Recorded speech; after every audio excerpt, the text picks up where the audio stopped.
He was a medical student, smart, focused, engaged to be married.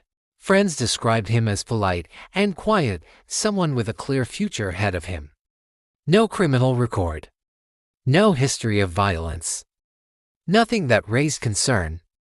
But behind the image of a perfect life, Philip Markoff was hiding something no one around him could see. A second life. One that would leave one woman dead, others traumatized, and investigators stunned by how carefully it had been concealed.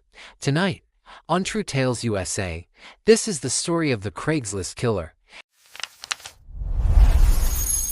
In April 2009, police across Massachusetts began responding to a series of reports that, at first, seemed unrelated.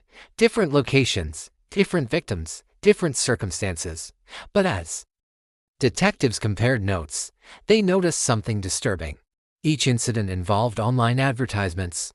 Each meeting took place in a private room. And in each case, the suspect appeared calm, controlled, and prepared. This wasn't chaos, it was planning. Philip Markoff was a second-year medical student at Boston University. By day, he attended classes, studied anatomy, and prepared for a career in medicine. He lived with his fiancée, who believed she was planning a future with a man devoted to his studies and their life together. But late at night, Markoff logged onto Craigslist. Using false names and prepaid phones, he contacted women advertising massage services. To them, he appeared like any other client.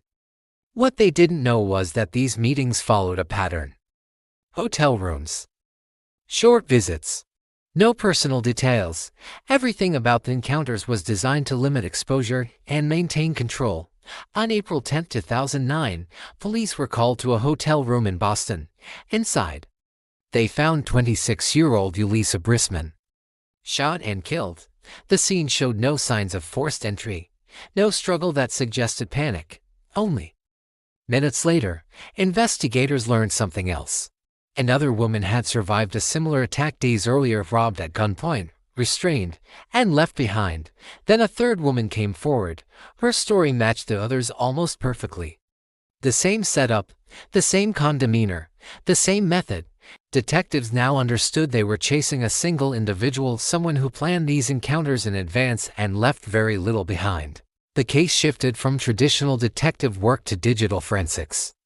Investigators examined Craigslist messages, phone records, credit card transactions, hotel security footage. One detail stood out. Surveillance cameras captured a man entering one of the hotels wearing a New York Yankees cap. That small detail became critical. Police traced the cap to a specific purchase location, narrowing the suspect pool dramatically. Soon, all paths led to one name, Philip Markoff. When detectives searched his apartment, they uncovered evidence that connected everything: the firearm used in the murder, ammunition, fake license plates, personal items belonging to victims. The pattern was now undeniable.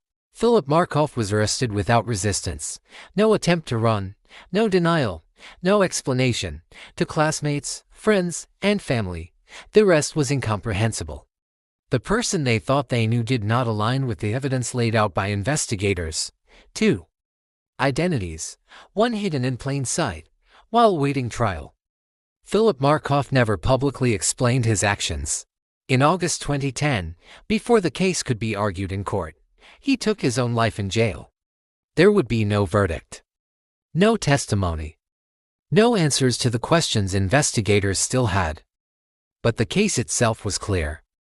It had been solved not through confession, but through evidence. This case is a reminder that danger doesn't always announce itself. Sometimes, it looks responsible. Sometimes, it looks successful. Sometimes, it looks exactly like someone you would trust. Subscribe, hit the bell for new real stories, and stay tuned for the next story from TrueTales USA.